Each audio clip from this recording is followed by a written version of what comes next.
Hello and welcome to the session on medieval philosophers St. Thomas Aquinas. In the previous units, we have covered the life and thoughts of the major medieval thinkers starting from 4th century to 11th century. We have also seen that by 11th century, the intellectual landscape of the Western Europe began to change.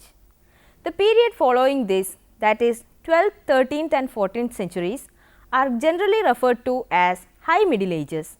In this unit, we will look at one of the most important figures of 13th century medieval philosophy, St. Thomas Aquinas. Historical background.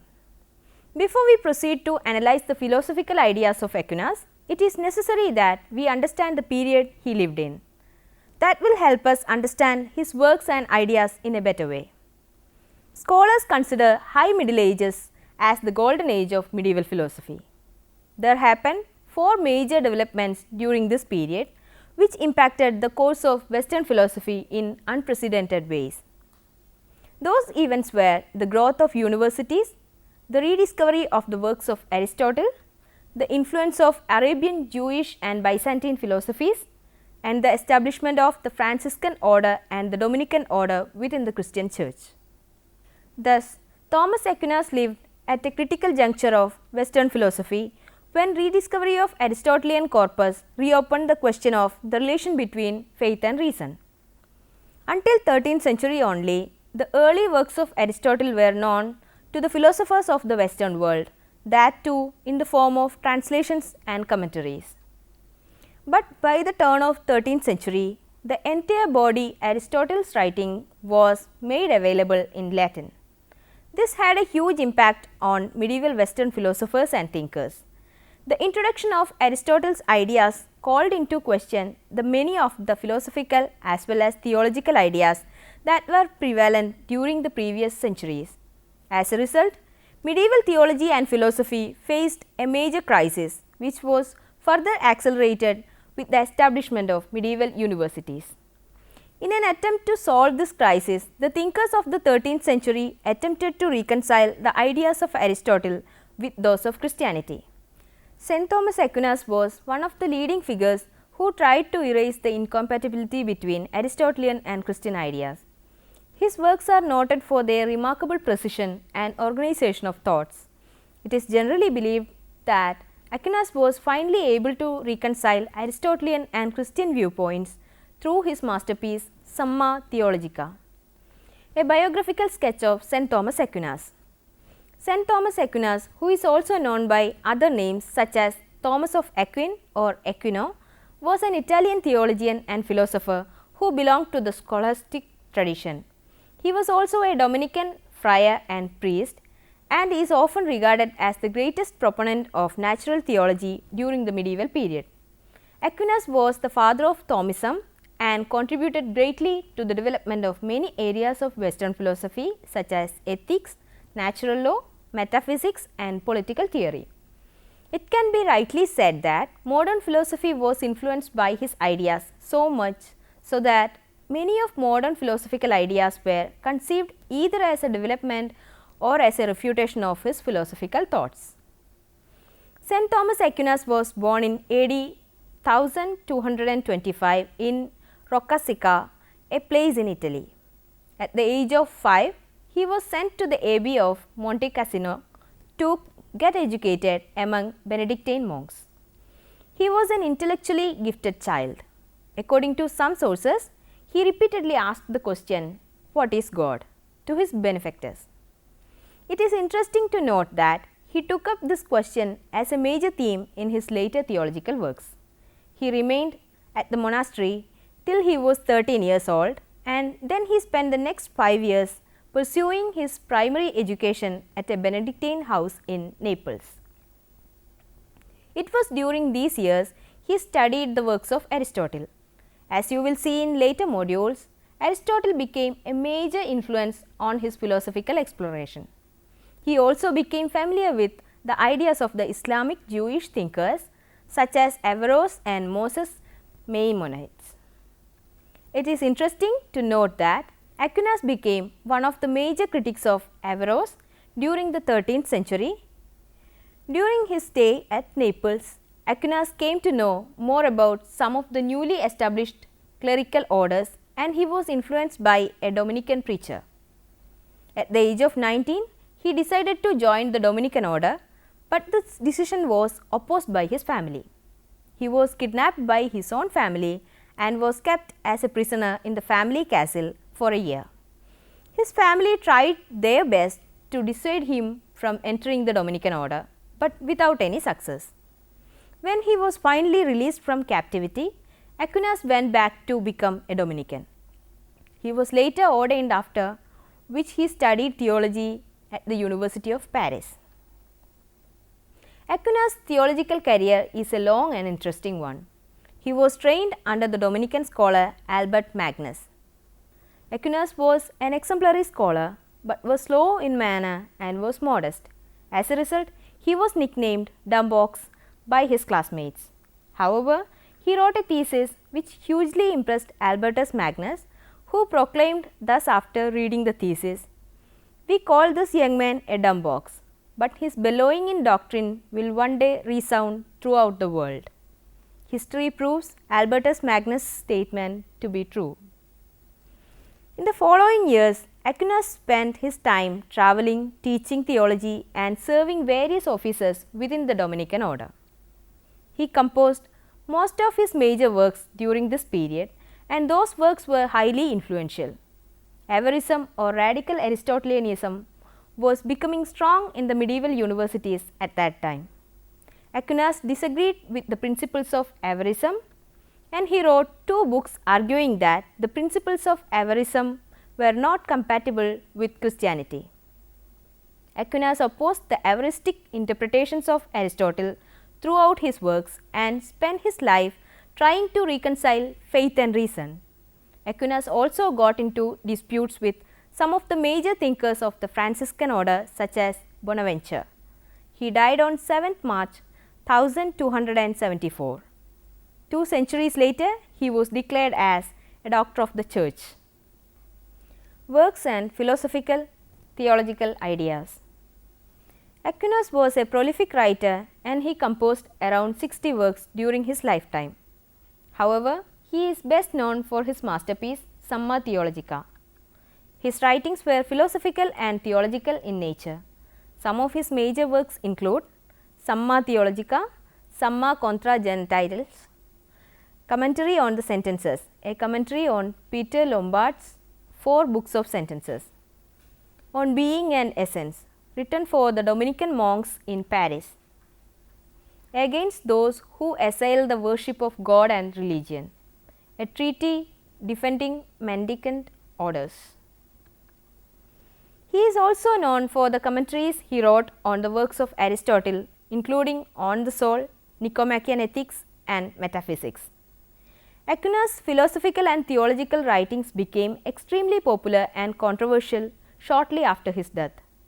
They were highly influential among the followers of the Dominican order. His Summa Theologica was used as leading textbook on theology for several centuries after his death. Aquinas' works can be seen as investigations into the philosophy of religion. The divine attributes of God, such as omnipotence, omniscience, eternity, and benevolence, were major themes of his works. Apart from studying these divine attributes, he offered a new explanation for the relationship between faith and reason. Aquinas' ideas on metaphysics, epistemology, ethics, and politics were drawn mainly from St. Augustine of Hippo. One of his major contributions was the 5 arguments he proposed proving the existence of God, which we will analyze in detail in the next module. Summa Theologica. As the name suggests, Summa Theologica is a theological summary. In this work, he attempted to describe the relationship between man and God. He explored how Jesus Christ's death made man's reconciliation with God possible. He provided proofs for the existence of God and elaborated on the nature of God. A major part of the work is devoted to examining the nature and purpose of human beings. He wrote this book in a typical scholastic manner. The style of this argument is as follows. Firstly, he raised objections against a particular point of a theological doctrine. Secondly, he stated the orthodox position on that matter by citing a scriptural authority. Thirdly, he developed a philosophical reasoning to justify the position. Finally, he negates the objections raised initially using philosophical reasoning. Aquinas proposed 5 ways to prove the existence of God in Summa Theologica. Some scholars are of the opinion that his definition of a just war, based on Augustine, and his meditations on natural law continue to influence even the contemporary world. Summa Theologica stands as a testimony to Aquinas' conviction that the majority of theological doctrines can be expressed and codified in a comprehensive system using reason alone. Rejection of Averist rationalism. We have already seen that medieval thinkers disagreed on how to unite two kinds of knowledge: the knowledge that is obtained through divine revelation, theology, faith and scriptures; knowledge that is derived from the information observed naturally through mind and senses, reason and philosophy. It was generally agreed that there is an incompatibility between these two kinds of knowledge, but Aquinas denied this basic conflict between faith and reason. He tried to demonstrate that reason could be used to understand many great spiritual truths which we accept on faith. He fought against the secular interpretations of Aristotle, especially Latin Averism, and attacked the teachings of Averroes on the grounds that they denied the immortality of the individual soul. Averroes had proposed theory of the double truth, which argued that both these kinds of knowledge were directly opposed to each other. Aquinas rejected this view altogether. He argued that both these kinds of knowledge come ultimately from God and hence they are in harmony with each other. He asserted that faith and reason, theology and philosophy were not only compatible with each other, but they could work in association with one another. Faith and divine revelation helps reason by preventing it from making mistakes. At the same time, reason can help to clarify and demystify faith and many theological doctrines. 5 proofs for the existence of God. In the previous unit on St. Anselm of Canterbury, we analyzed the ontological argument he developed to prove the existence of God. Aquinas also proposed 5 proofs to prove God's existence in the first part of Summa Theologica, a book that dealt with many aspects of theology in a comprehensive manner. The most important foundation of theology is the existence of God. Therefore, Aquinas attempted to establish the crucial fact that God exists, without which the other arguments in Summa Theologica would be pointless. The 5 ways he proposed are: 1. Argument based on motion. 2. Argument based on cause and effect. 3. Argument based on contingency or necessary being. 4. Argument based on gradation. 5. Teleological argument. Proof based on motion. We can observe that some things in the universe are in motion, but the movements of those things are not caused by themselves. Whatever is in motion is put into motion by another object that is in motion. This second object in turn is put on to motion by yet another object. This forms a chain of motion where an object is put into motion by another object whose motion is caused by yet another object, and so on and so forth. However, there can be no infinite chain of causes of motion, that is, we cannot trace the causes of motion by tracing them backward till infinity. This means that there has to be someone who is the first mover. This first mover is an immovable mover, which means the first mover is not moved by anything else. Aquinas argued that this first and immovable mover is God. Proof based on cause and effect. We can see that the things in this universe are caused by something, but nothing can be caused for itself. Everything that is caused and is caused by something else. Every cause is dependent on a prior cause. However, it is impossible to trace the cause backward till infinity. Therefore, there must be an uncaused cause of all that is caused.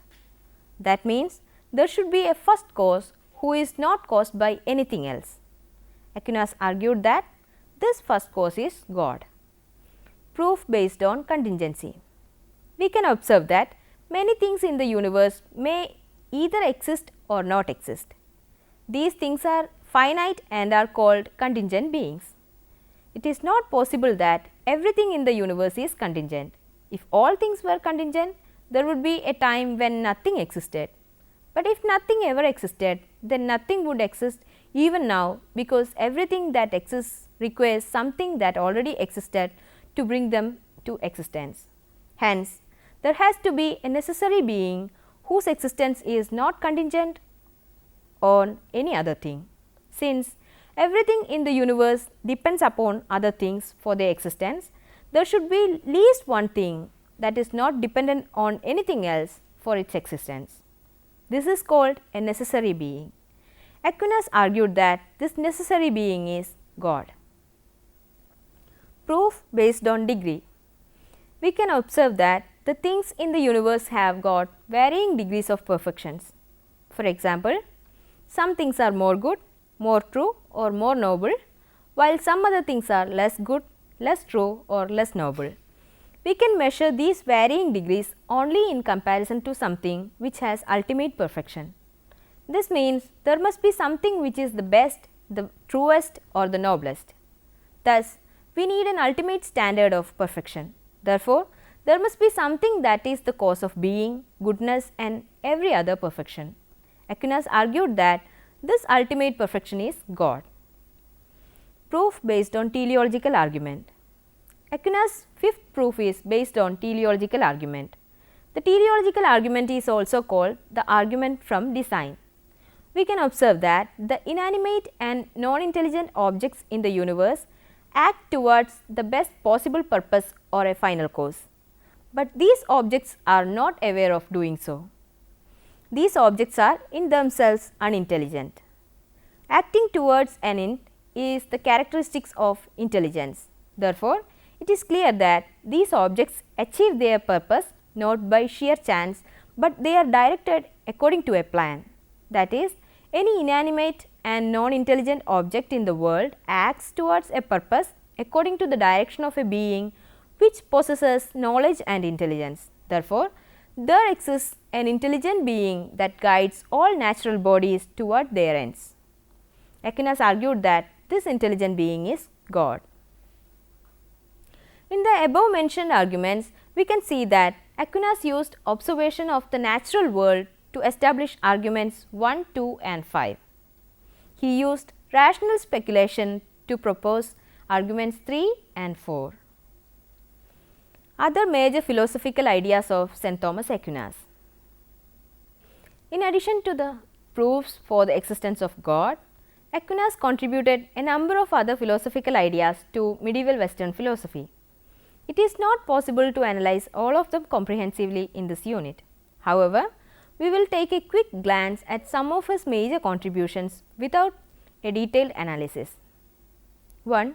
Just war.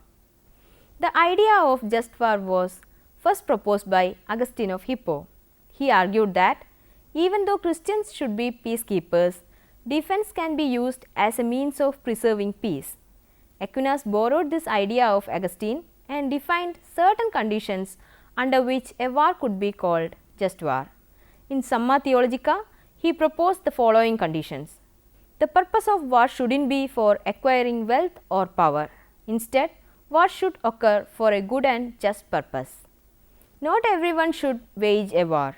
Instead, it should be done by an instituted authority such as the state. Even amidst violence, the central motive of just war should be the restoration of peace. Faith and reason. Like many of his predecessors, Aquinas was also concerned about the relation between faith and reason. The struggle of how to reconcile the relationship between faith and reason was much evident in the times of Aquinas. There existed two major tendencies during this period. One of the tendencies was to suppress reason in favor of faith and theology. Another newly emerged tendency was that of avarist rationalism, which attempted to divide faith from reason. Aquinas rejected both these tendencies in his writings. He considered theology as a science. The raw material data of theology consists of the written scriptures and the tradition of the Roman Catholic Church. God has revealed this date to individuals and groups of people throughout history. Faith and reason are two distinct matters, but they are related. Aquinas maintained the view that both faith and reason are two tools using which the data of theology can be processed. He believed that a combination of both was necessary to achieve the true knowledge of God. Thus, he combined Greek philosophy and Christian doctrine and suggested that rational thinking and the study of nature were ways to understand truths pertaining to God. He argued that God reveals himself through nature, so to study nature is to study God. He proposed that the goal of theology is to grasp the truth about God through the use of reason and to experience salvation through that truth. Natural law theory. Aquinas contributed to the branch of moral philosophy by developing the natural law theory. For several centuries, this theory remained as one of the most dominant views regarding moral principles. To put simply, natural law theory states that God endorses specific moral standards and fixes them in human nature. Human beings discover these moral standards through rational intuition. 4 kinds of law. St. Thomas Aquinas distinguished between 4 kinds of law. They are natural law, positive law, eternal law and divine law. Natural law. According to Aquinas, the natural law is what guides the actions of a natural being towards their respective aims. Borrowing from the Greek idea, he argued that naturalness is the perfect criterion for distinguishing the right from the wrong. What is natural can be identified with right, while what is unnatural can be identified with wrong. However, he differed from the Greek theory on one important count. To him, natural inclinations ultimately rest on God. It is God who governs everything and gives them their specific characters so that perfection can be achieved. Natural laws does not include specific cases. Instead, they aim at providing general rules of conduct. Positive law. Aquinas defined the positive law as the law established by instituted authorities such as the states. He argued that positive laws should be the expression and a derivation of the natural law. Eternal law. Eternal law is the unchanging divine governance of God who governs all the creations in the universe. In the case of rational beings, eternal law depends on reason and is put into action through free will. It works toward the accomplishment of man's spiritual goals. Divine law. It is a revealed subset of eternal law. Divine law is generally given through scriptures and other divine texts. Divine law have 2 purposes. Firstly, it safeguards human beings against the possible errors that can happen while we try to obtain natural law through rational reflection. Secondly, it protects us from the errors that can happen while deriving human laws. Thus, moral laws can be discovered through reflection derived by instituted authorities and legislations or found in scriptures, but all these moral laws are ultimately based on an objective, universal and unchanging eternal law. Cardinal virtues and theological virtues. Aquinas made a distinction between cardinal virtues and theological virtues. Also, he defined both these categories. According to Aquinas, cardinal virtues are natural and revealed in nature. Therefore, they are applicable to every human being.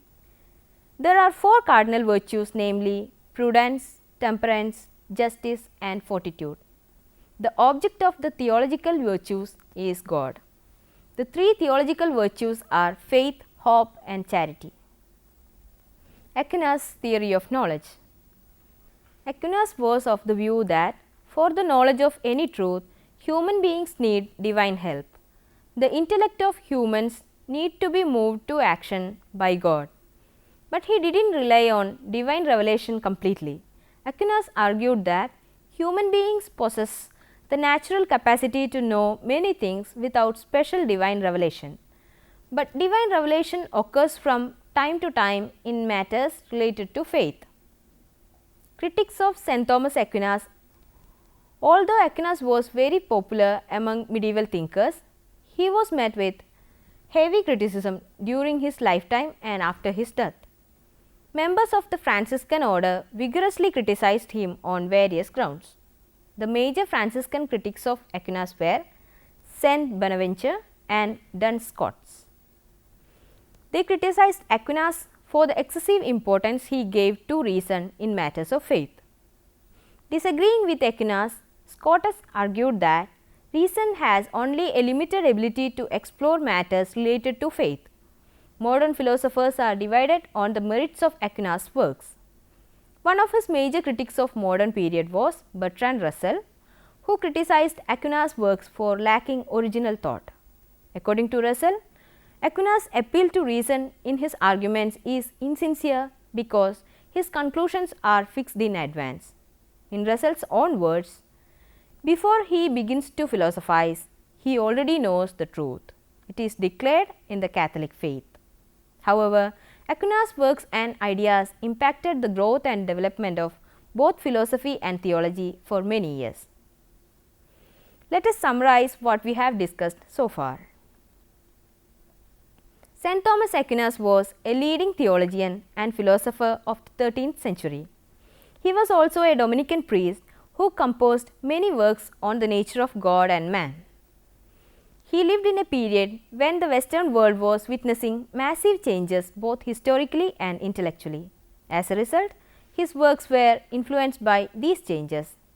Aquinas tried to solve the crisis generated by the introduction of Aristotelian corpus and tried to erase the differences between Christian and Aristotelian worldviews.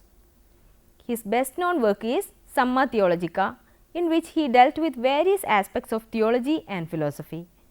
A major contribution of Aquinas was the 5 arguments he proposed to prove the existence of God. These arguments were based on motion, cause and effect, gradation, contingency and teleology. Moreover, he suggested a new relationship between faith and reason. Aquinas held the view that faith and reason are not in opposition with each other. Instead, they can work in collaboration in many matters related to faith. However, he maintained the view that some theological doctrines can't be complemented with reason, hence they have to be accepted on the basis of scriptural authority. He was heavily criticized by thinkers of the Franciscan order and later by Bertrand Russell. His ideas on just war, natural law, theories of knowledge and ethics continued to exercise influence on medieval as well as modern philosophers in varying degrees. Now, you can try to answer for these questions. What was the speciality of the period in which St. Thomas Aquinas lived? What were the major contributions of Aquinas in the field of philosophy and theology? What was the content and style of Summa Theologica? What was Aquinas' proof based on motion to prove the existence of God? What was Aquinas' proof based on cause and effect to prove the existence of God? Describe Aquinas' argument for the existence of God based on contingency. How did Aquinas prove the existence of God by citing the varying degrees of perfection among the things of the universe? What was Aquinas' teleological argument for the existence of God? How did Aquinas justify just war? What was Aquinas' position on the much debated issue of the relation between faith and reason? How did Aquinas distinguish between cardinal virtues and theological virtues? Now, you can go through these books for reference. A History of Philosophy, Volume 2, Medieval Philosophy, From Augustine to Duns Scotus, by Frederick Copleston, The Newman Press, Westminster, in 1950. The Routledge History of Philosophy, Volume 3, The Middle Ages, edited by John Marenburn, Routledge, London, in 1998. A Companion to Philosophy in the Middle Ages, edited by George J. E. Garcia and Timothy B. Noon, Blackwell Publishing, Berlin in 2002. Medieval Philosophy, Routledge Encyclopedia of Philosophy by Scott MacDonald and Norman Kritzman, edited by E. Craig, Routledge, London in 1998. Encyclopedia of Medieval Philosophy, Philosophy between 500 and 1500, Volume 1, edited by Peter Adamson and Henrik Lagerlund, Springer, New York in 2011. Medieval Western Philosophy, The European Emergence, Volume 9, by Patrick J. Aspel, Council for Research in Values, Washington in 1999. Thank you for watching this program. We can meet again with another topic. Till then, take care.